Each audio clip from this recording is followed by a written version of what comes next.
reflexão para a nossa vida, né? Somos cuidadores e devemos nos orgulhar daquilo que fazemos, porque o que fazemos tem muita importância na nossa vida e na vida daquele que nós cuidamos. Muito bem. Para a primeira aula do assunto de hoje, fisioterapia respiratória, fisioterapia motora. Fisioterapia motora e respiratória. Quem vai falar para a gente é o doutor Eduardo Vital. Ele é fisioterapeuta do ambulatório de esclerose lateral amiotrófica, lá do setor de neuromuscular da Unifesp.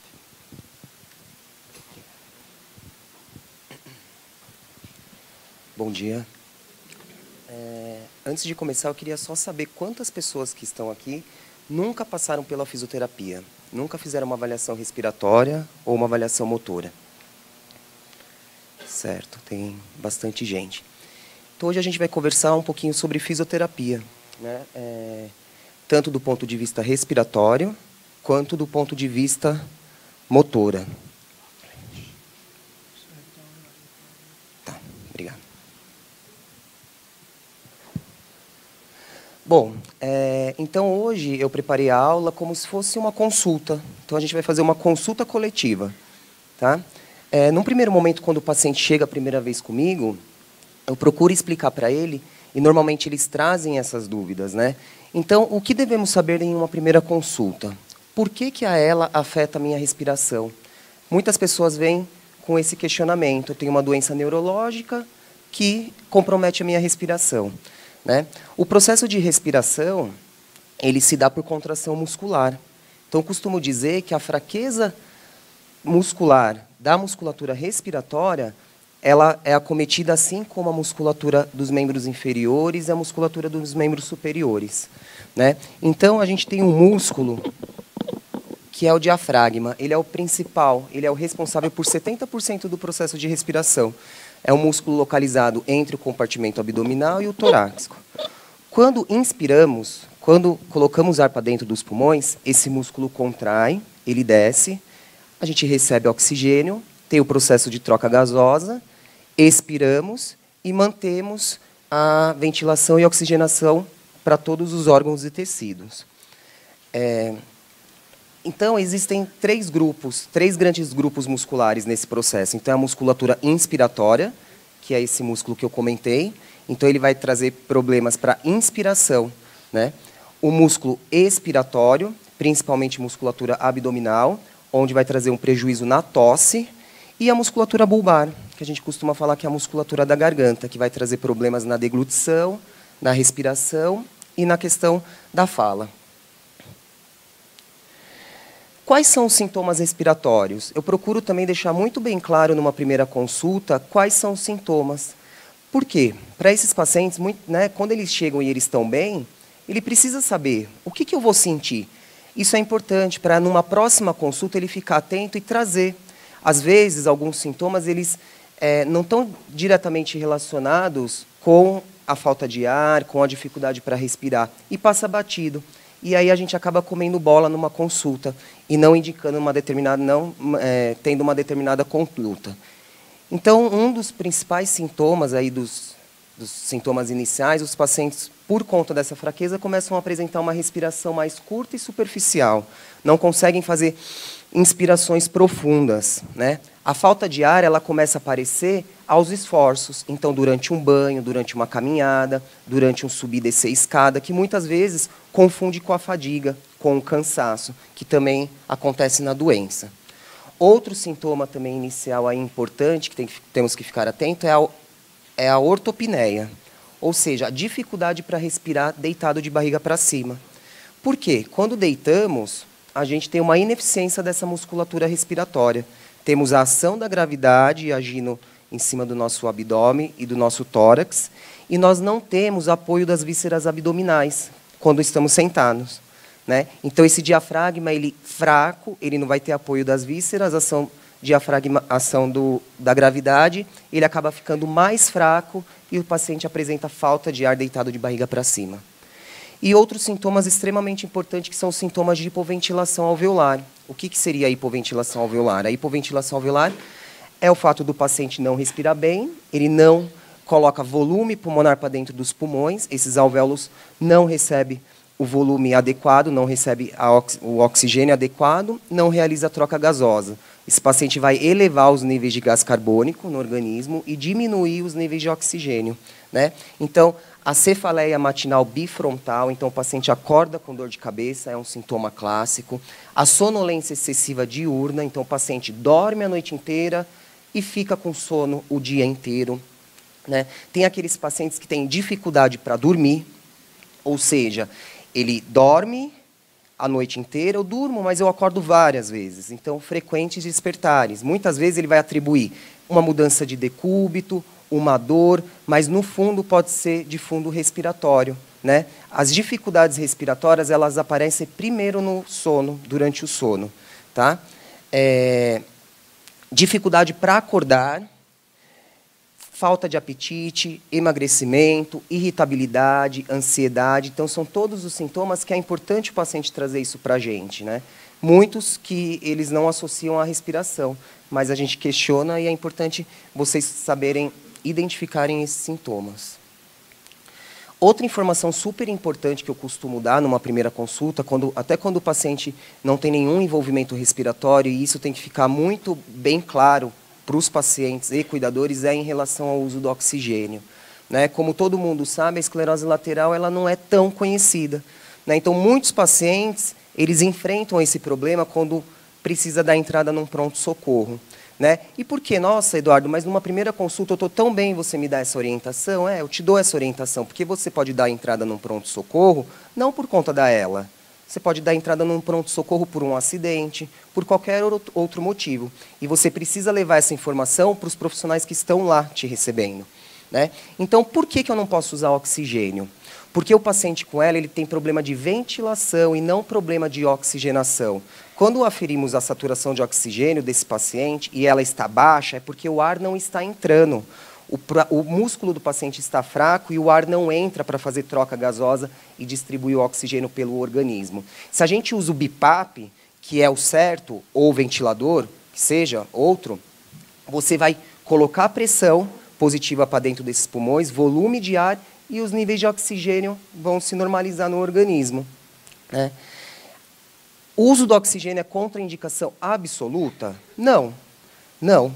Por quê? Porque em determinado momento da doença, você pode ficar com os pulmões doentes, né? Então, o paciente pode evoluir com uma pneumonia. Ele está com uma doença pulmonar, né? Ele está com o pulmão cheio de secreção, essa secreção está impedindo a troca gasosa. Entre o alvéolo e o capilar, existe secreção e ele não está oxigenando. Aí ele pode usar oxigênio, desde que com o uso do BiPAP, porque ele vai ventilar, então o BiPAP vai colocar o oxigênio para dentro e vai eliminar o gás carbônico.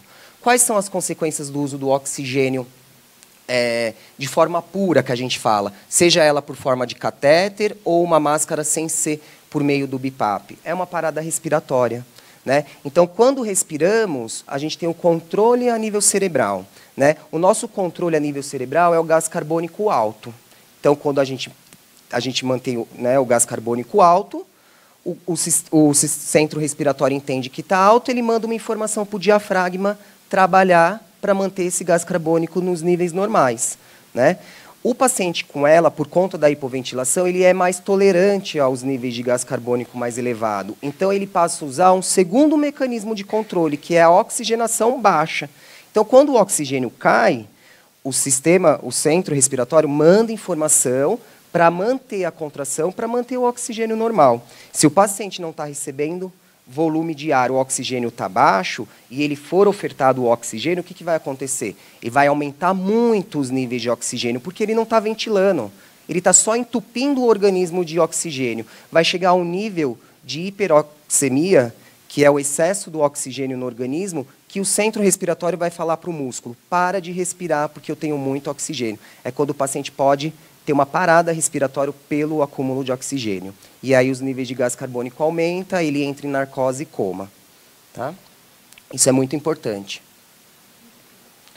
O que devo fazer quando apresento um quadro de gripe? Também é uma informação importante para uma primeira consulta, né? Então, eu costumo dizer para o paciente, qualquer sintoma respiratório de infecção de via aérea, seja ela simples, procure um médico.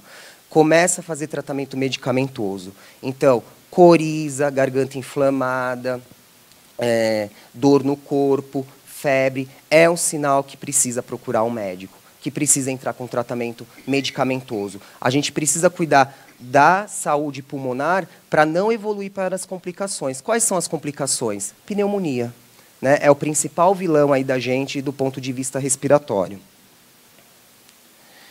Quais são os exames respiratórios que eu devo fazer e quais são a importância deles, né?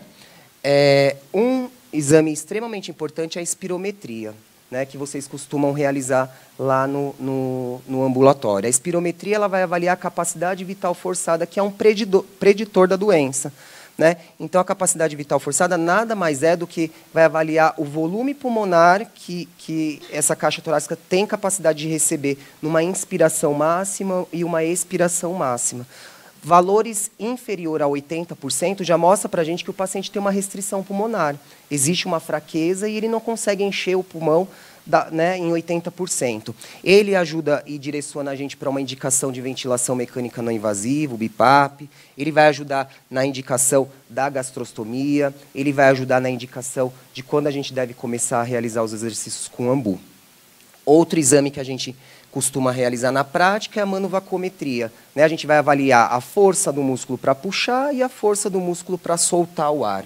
A oximetria, né, que é extremamente importante, tanto feita ali na rotina, no consultório, como uma oximetria noturna para ver o comportamento dessa saturação durante o sono. Pico de fluxo de tosse, muito importante para os pacientes também, né? E ele também vai direcionar qual tipo de auxílio eu tenho que dar para esse paciente. Se ele tem uma tosse muito forte e uma tosse espontânea, ele vai ter condição de tossir sozinho. Se ele tem uma tosse fraca, ele vai precisar de uma ajuda manual com o AMBU, ou se ele vai ter uma tosse muito mais fraca, que ele vai precisar de uma ajuda mecânica, que é o Cough Assist, né? A capnografia, né, que é um exame um pouco mais caro, que a gente não tem muito acesso, mas que é extremamente importante para ver os níveis de gás carbônico. E uma particularidade extremamente importante, e dos centros, aí, dos serviços que não trabalham com doença neuromuscular acabam não fazendo, é essa avaliação deitado de barriga para cima, né, pelo que eu falei anteriormente, para a gente detectar essa fraqueza nessa posição. Às vezes o paciente está super bem, não tem sintomas, só que ele tem a ortopneia e talvez é o momento da gente usar o BiPAP à noite para dormir, para preservar essa musculatura, não deixar ele fadigar. Quais são os exercícios respiratórios que eu devo fazer, né? AMBU. Então, na dúvida, AMBU. Como eu falei, a capacidade vital forçada ela acaba direcionando a gente para algumas... O AMBU, vou falar. A capacidade vital ela acaba direcionando a gente. Então, valores inferiores a 80%, a gente vai indicar o exercício do AMBU, o exercício de empilhamento de ar. O que é o exercício de empilhamento de ar? Ele é realizado por meio de um ressuscitador manual, que é o AMBU, por meio de uma máscara. Então, a gente vai dar insuflações consecutivas até o paciente atingir a capacidade de insuflação máxima, e depois ele vai manter esse volume de ar por alguns segundos nos pulmões para redistribuir esse volume, e depois ele vai exalar. O exercício é simples, ele traz muito benefício. O exercício ele precisa ser realizado 3 vezes por dia, 10 repetições em cada período. Tá? Eu costumo dizer... A gente não consegue estacionar a fraqueza muscular, né? Infelizmente, a fraqueza muscular ela acontece. De cada paciente vai ter a sua particularidade em relação à velocidade, né? Mas eu costumo dizer que aqueles pacientes que treinaram o AMBU desde o início, vai ser muito mais fácil de tratar lá na frente quando ele tiver uma fraqueza grave do que aqueles que não fizeram o AMBU desde o início. Talvez os dois são fracos iguais, mas aquele paciente que treinou o AMBU, ele tem uma caixa torácica mais móvel, a gente consegue mobilizar melhor, né? Então a gente consegue ajudar esse paciente a remover secreção, a gente consegue aumentar volume, a gente consegue diminuir os quadros de microatelectasia, que são os alvéolos que ficam fechadinhos, principalmente na região da base dos pulmões.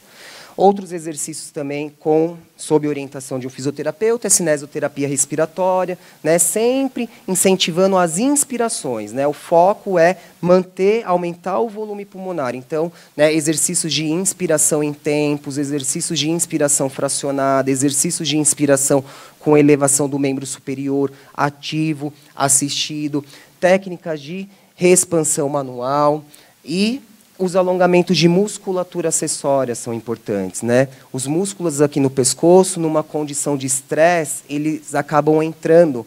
E é muito importante que a gente tenha esses músculos num comprimento adequado, porque numa situação de uma insuficiência, a gente pode precisar deles até resolver o problema.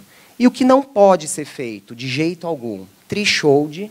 Então, se qualquer profissional oferecer esse tipo de exercício, não faça. O threshold, que é esse aparelhinho aqui, ele é como se fosse um halteres, um pezinho para o músculo respiratório, né? Então, a gente faz o treinamento com força, com carga. E a gente sabe que exercício com carga para paciente com ela não é benéfico, né? Talvez esses pacientes possam aumentar um pouquinho a força muscular quando eles são treinados, mas a gente observa que quando chega o momento de queda, ele vai cair muito mais rápido do que aqueles pacientes que não treinaram.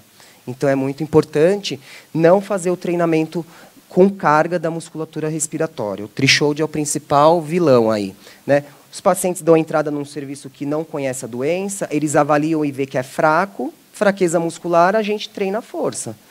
Para ela não funciona desse jeito, tá? A gente treina a força de uma outra forma, com ambu, com exercícios ativos. O Respiron, que é um aparelhinho para incentivar a inspiração, também não é bacana, porque ele é um aparelho a fluxo, ele você tem a carga das bolinhas aqui, o paciente vai mais fadigado que ajudar, né? Exercícios com selo d'água, de você assoprar o canudinho com força ali por muito tempo, talvez, se supervisionado, talvez tenha benefício, mas não faça aleatoriamente, né, em casa, sem supervisão de um profissional. Encher bexiga, né, então, a resistência que o elástico da bexiga vai dar para a musculatura respiratória pode mais prejudicar do que ajudar. Quando que eu vou precisar usar o BiPAP? Então, por conta dessa fraqueza da musculatura inspiratória, a gente vai precisar dar um auxílio para essa musculatura, né? Então, inicialmente, os pacientes começam a utilizar o BiPAP à noite para dormir, porque as complicações respiratórias elas vêm nesse período, né? Então, durante algumas fases do sono, onde toda a musculatura tende a relaxar, que é uma fase importante, que é uma fase que a gente repara o nosso sono para a gente acordar bem, disposto no dia seguinte, os pacientes acabam que não ficando nessa fase do sono, porque ele adormece, ele entra nessa fase do sono, ele logo desperta, não necessariamente acorda, ele desperta e passa para uma outra fase do sono que não é a fase que descansa, né? Então, esse paciente ele vai ter o sono picado a noite inteira e não é o sono reparador. Por quê? Porque toda a musculatura relaxa, nos pacientes com ela também vai relaxar, associada à fraqueza, gás carbônico aumenta, oxigênio cai, paciente acorda. E isso ele fica a noite inteira dessa forma. Então, a gente vai começar a usar o BiPAP à noite para dormir, porque o aparelho, por meio de uma máscara, uma pressão positiva, vai ventilar de forma adequada esses pulmões. E aí ele vai manter os níveis de gás carbônico e oxigênio, o paciente vai ficar bem.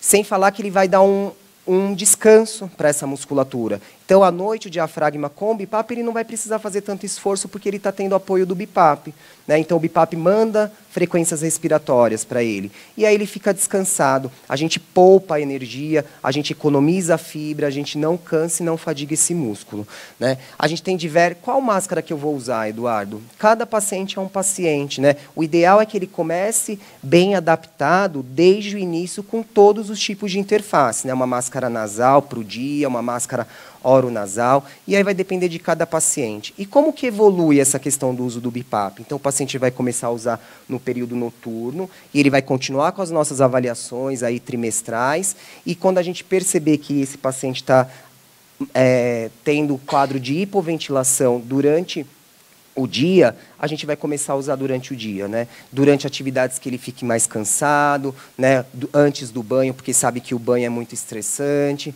e assim progressivamente o paciente vai passar a usar o ventilador de uma forma mais contínua, né? Por isso da importância do uso e das adaptações das interfaces. eu estou com dificuldade para tossir, não consigo tossir, minha tosse é fraca, o que eu devo fazer? Né? Então, aquela avaliação de pico de fluxo de tosse é muito importante. Né? Então, a gente tem alguns valores que o profissional vai identificar e vai conseguir direcionar o tipo de auxílio que ele precisa para a tosse. Então, pico de fluxo de tosse maior do que 260, por exemplo, é um pico de fluxo de tosse, de uma tosse espontânea boa. Mas o paciente já está no limite, então a gente tem que ficar atento, porque se ele pega um quadro de infecção com esse valor de pico de fluxo de tosse, ela tende a cair. Quando a gente pega um quadro de infecção, não só para o paciente de ELA, para todo mundo, né, todos aqueles testes, eles tendem a cair. Né? Depois que a gente recupera desse quadro, a gente recupera esses valores. O paciente com ELA, ele pode recuperar ou não. Né? Então, 260, a gente tem que ficar atento que num quadro de infecção ele pode precisar de ajuda à tosse. Menos que 260 até 160, a gente pode ajudar o paciente a tossir com o exercício do ambu, com o empilhamento de ar, que eu falei anteriormente. Só que ao invés desse paciente prender o ar por alguns segundos nos pulmões, ele vai tossir. Por que o ambu ajuda a tossir? Porque o paciente ele não consegue tossir por conta do músculo inspiratório que está fraco, que ele não consegue encher o peito máximo, ele tem fraqueza da musculatura da garganta que não consegue fechar para aumentar a pressão no tórax e depois abrir e ter força no abdômen para aumentar o fluxo desse volume, desse ar. Então, ele tem problema, ele tem fraco nessas três componentes aí da tosse. E o ambu ele vai ajudar, ele ajuda nas três. Então, ele insufla, então ele vai encher ao máximo, né? E como que ele vai fechar a glote? Eu posso ocluir as válvulas de saída do ambu, e posso segurar o ambu no rosto do paciente. E, em seguida, tirar e ele vai acelerar o fluxo. Eu posso auxiliar com prensa torácica e eu posso auxiliar com prensa abdominal. Tá? Minha tosse é menor do que 160. Né? Eu não consigo tossir mais com o ambu. O ambu, para mim, já não faz tanto efeito. Tosse mecânica, o Cough Assist. Né? Então, o Cough Assist ele é um aparelho mecânico e ele simula a tosse. Ele vai jogar uma pressão positiva, então ele joga um fluxo de ar para dentro dos pulmões e, em seguida, ele joga uma pressão negativa, como se fosse um aspirador de pó, e ajuda o paciente a tossir. Infelizmente, esse equipamento ele não está disponível pela Secretaria da Saúde, como, por exemplo, o BIPAP, que todo paciente, existe uma lei federal que todos os pacientes têm direito ao BIPAP. O Cough Assist, infelizmente, não está disponível, ele é muito caro. Mas eu costumo incentivar os pacientes para irem atrás. Então, muitos pacientes conseguem com a ação judicial, né? Porque é importante, é necessário. O paciente precisa, em determinado momento da doença, ter em casa à disposição dele BIPAP, Cough Assist e ambu. Esses três aparelhos aí para ele manter uma qualidade de vida. O que devo fazer quando eu engasgo? Né? O engasgo é um vilão para a gente também. Né? Às vezes, a gente está tudo sob controle, o paciente está bem ventilado, né? O paciente está fazendo exercício do ambu, só que o paciente começa a ter quadros de engasgos com frequência. Né? Então, associado aí com o pessoal da fono, a gente acaba dando algumas orientações para os pacientes. Eu costumo orientar quando é um engasgo leve. Como que eu sei quando é um engasgo leve? Então, um engasgo com uma saliva, um engasgo com um líquido, um engasgo com alguma coisinha aí em que o paciente está consciente, está tentando tossir, está pigarreando, mas ele está conseguindo falar, ele está conseguindo se manifestar. O que a gente pode fazer? Ambu com tosse, prensa abdominal e prensa torácica. Tá? Eu tive um engasgo mais grave, com um grão, por exemplo. O paciente está ficando roxo, cianótico, perdendo consciência, não consegue falar e não consegue tossir. Manobra de Heimlich. Você não vai fazer ambu nesse momento, porque você pode empurrar mais esse corpo estranho para dentro. Então, a gente vai fazer a manobra de socorro. Isso para qualquer pessoa. Tá?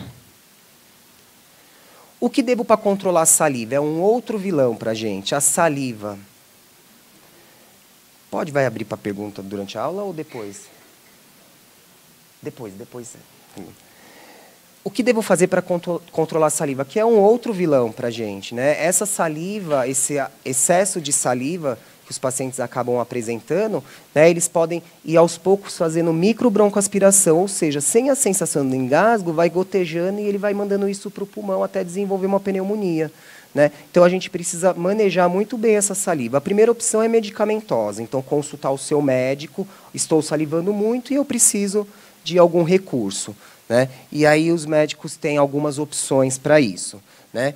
Uma outra orientação é uma manobra de proteção de via aérea. Né? Então, quando observar que você está com muita saliva na cavidade oral, fletir o pescoço e engolir com força. Nunca fazer isso com a cabeça para cima, porque quando a gente faz esse movimento de extensão, a gente está liberando via aérea. Né? A gente está deixando via aérea liberada. O contrário, quando a gente está fletindo, a gente está fechando via aérea e deixando só para o sistema digestório. Aí. Então, é muito importante, né? Não só para controle da saliva, mas, por exemplo, para beber um líquido no canudo, né? Para deglutir com força. Então, é uma manobra que ajuda bastante. A gente também pode usar, fazer inalações com frequência. Né? Essa saliva na cavidade oral, além dela aumentar, né, pela dificuldade que o paciente tem de fazer deglutições durante o dia, ela também pode mudar a consistência dela, ela pode ficar uma saliva mais grossa. Né? A inalação ela vai ajudar a fluidificar essa secreção. A saliva mais grossa é mais difícil de controlar. A saliva mais fluidificada é mais fácil do paciente fazer a manobra de proteção de via aérea e de usar o aspiradorzinho. Né, o aspirador com sugador de dentista, também para controlar essa saliva. Higiene da cavidade oral é muito importante também, manter a boca sempre muito limpinha, 4 escovações por dia, né, escovar bem a língua, a bochecha, e as aspirações pós-refeições, para evitar acúmulo de alimento na cavidade oral. Tudo isso para quê? Para a gente preservar a saúde do pulmão, para a gente não enfrentar as complicações. Quando que é a hora da traqueostomia? Né? Isso daí também é muito importante. Paciente em ventilação mecânica não invasiva 24 horas não é sinônimo de traqueostomia. Paciente em ventilação 24 horas pode ficar sem traqueostomia. Cada caso é um caso, cada caso vai ser avaliado pelo médico e pela equipe que acompanha. Mas a gente vê muito por aí, paciente em ventilação 24 horas, que é indicada a traqueostomia. Não necessariamente. Quando o paciente está 24 horas em VNI, a gente tem muito o que fazer por ele. Né? Então, a gente tem opções de ventiladores mais potentes, opções de interface. Né? Uma coisa legal, bacana para os pacientes em ventilação 24 horas é a interface peça bucal, onde você tira durante o dia o contato da máscara do rosto e o paciente vai ventilar por uma peça bucal. Tá? Quando que é indicado, então, Eduardo? Né? Na maioria das vezes, os pacientes bulbares, com início bulbar, eles têm uma indicação mais precoce da traqueostomia, até por conta dessa fragilidade de via aérea, né, e esse difícil manejo. Quando o paciente ele tem muita secreção de difícil controle, então essa secreção ela é tanta e já todas as alternativas terapêuticas já foram, né, não tiveram sucesso e está dificultando para ventilar. Então o ar não entra porque tem muita secreção. Talvez é a hora de pensar na tráqueo, né? E a questão dos ventiladores, que a gente tem opções de ventilação para poder ventilar esse paciente por 24 horas. Posso ter uma vida social normal? Não só podem, como devem, né? Desde que tenha muita segurança. Então, os pacientes que usam ventilação 24 horas têm que ficar em casa. A traqueostomia talvez vá permitir que o paciente fique mais em casa, né? Porque ele precisa de um suporte maior. E os pacientes que estão em VNI, né? Podem ir ao cinema, podem ir ao shopping, podem em encontros sociais, de família, desde que com muita segurança. Né? Então, o paciente que está em VNI, né, ele tem um inversor de tensão de 350 watts, no mínimo, para poder ligar esse equipamento dentro do carro, para ele poder se deslocar, ele ter uma extensão aí grande, carregar para quando chegar em determinado lugar, ele poder utilizar uma energia para poupar as baterias externas. Então, tem várias opções para esse paciente manter uma qualidade de vida nesse sentido também. Agora eu vou falar um pouquinho da fisioterapia motora. Eu gostaria de dar os créditos dessa aula, rapidinho, né, para a Márcia e para a Rita, que são as fisioterapeutas lá do ambulatório, que orientam essa parte. Tá?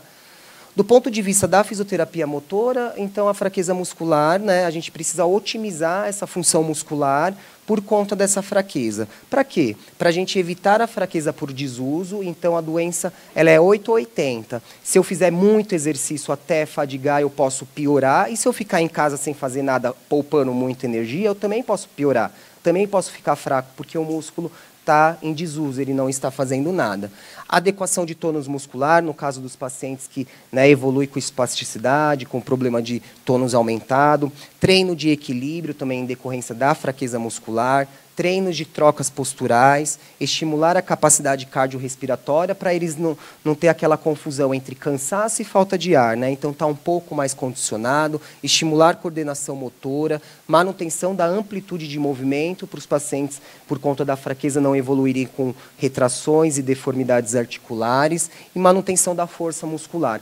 Por meio de exercícios com carga? Não. É a mesma coisa que da fisiorrespiratória. Por meio de exercícios ativos, ativos livres, contração da gravidade, resistência, pequena resistência do terapeuta, talvez. Tá bom? Desde que controlado. O que pode interferir no meu tratamento, né, do ponto de vista da fisioterapia motora? Então, a progressão natural da doença. Então, a gente tenta fazer com que ela, né, dê uma desacelerada, mas infelizmente ela acontece e a gente vai tentando cercar nesse sentido. A época em que deu início ao tratamento, né, então, o quanto que esse paciente tem de fraqueza, qual que é o grau de deformidade pré-existente e a motivação e aderência do paciente, né? Fisioterapia motora, fisioterapia respiratória, fono, terapia ocupacional é chato de fazer, porque é repetitivo, entendeu? O terapeuta, a gente tenta bastante mudar, mas às vezes a gente não consegue. Em determinado momento fica maçante, fica muito repetitivo. Os pacientes têm que ter consciência disso, que aquilo é importante para eles e que, né, ele vai ter um resultado a longo prazo positivo aí. Qual que é a indicação? De 2 a 3 vezes por semana, com terapias de 45 minutos e exercícios realizados pelos cuidadores diariamente, né? Então, o profissional vai atender esse doente, mas ele também vai receber as orientações e também vai fazer os exercícios com o cuidador, com o familiar. Quais são os exercícios que eu devo fazer em uma fase inicial, né? O ideal aí numa fase inicial é prolongar ao máximo o tempo de independência funcional. Então, procurar não fazer pelo paciente, deixar ele fazer dentro das limitações dele, dentro das compensações dele, desde que ele não fadigue, para ele manter essa independência funcional. Isso é muito importante. Manter a força muscular por meio de exercícios de baixa resistência, com períodos de repouso, evitando a fadiga muscular, né? Então, exercícios com tração da gravidade, exercícios, né, ativos assistidos, né, o objetivo é manter essa musculatura ativa. Manter a amplitude de movimento por meio de alongamentos musculares, mobilizações articulares e adequação de tônus quando a gente tem um comprometimento, né, de espasticidade, quando os membros inferiores ficam duros. Isso é espasticidade, quando aumenta a contração muscular, que em alguns quadros apresentam. Né? Ainda na fase inicial, a gente vai prevenir os encurtamentos, as retrações e as dores musculares. A gente vai orientar dispositivo visando o auxílio à marcha e a prevenção de quedas, né? Então, muitos recursos aí à disposição para poder ajudar os pacientes. E orientar os pacientes e cuidadores em relação a transferências, posturas corretas e medidas de conservação de energia. O papel do fisioterapeuta motor, ele atua tanto no paciente como no cuidador. A gente precisa cuidar desse cuidador, para esse cuidador estar bem para cuidar do paciente, né? Então, orientar esse cuidador qual que é a melhor forma para ele transferir, para ele poupar a coluna, né? Entre outras orientações. Em uma fase intermediária, né? Então, continua com os mesmos objetivos da iniciais e muda algumas coisas. Então, manter força muscular, amplitude de movimento e manutenção de tônus, e estimular o ortostatismo. Então, o paciente parou de andar, não pode ficar em pé, mas pode, né? Então, alguns recursos aí, se tiver disponível para esse paciente, então uma prancha ortostática. O ortostatismo é muito importante para vários aspectos. Prevenir retrações, dores, imobilidade da região cervical, tronco, membros inferiores e superiores, evitar edemos, inchaços de membros inferiores e melhorar a qualidade de vida, né, favorecendo essa integração social. E em uma fase avançada, né, quando o paciente já está com comprometimento mais grave, uma tetraplegia, né? Então, evitar a atrofia por desuso. Então, a gente vai mobilizar isso daí, estimular a musculatura que ainda tem algum grau de contração, seja ela, né, um grau pequeno, né, somente um esboço de contração, né, manter a amplitude de movimento, prevenir as retrações, orientar posicionamentos e dispositivos, né, então guincho de transferência, né, rolos de posicionamento, cunha, cama adequada, né, orientar para evitar quadros álgicos pelo mau posicionamento, orientar para evitar, né, a questão de escaras, que são as úlceras de pressão, pelo imobilismo e o posicionamento prolongado em uma única posição, e orientar as transferências, né, o decúbito, e melhorar a qualidade de vida desses pacientes. Bom, era isso, bastante coisa para falar, mas eu acredito que deu para ter um pouquinho de noção sobre as duas áreas aí. Muito obrigado.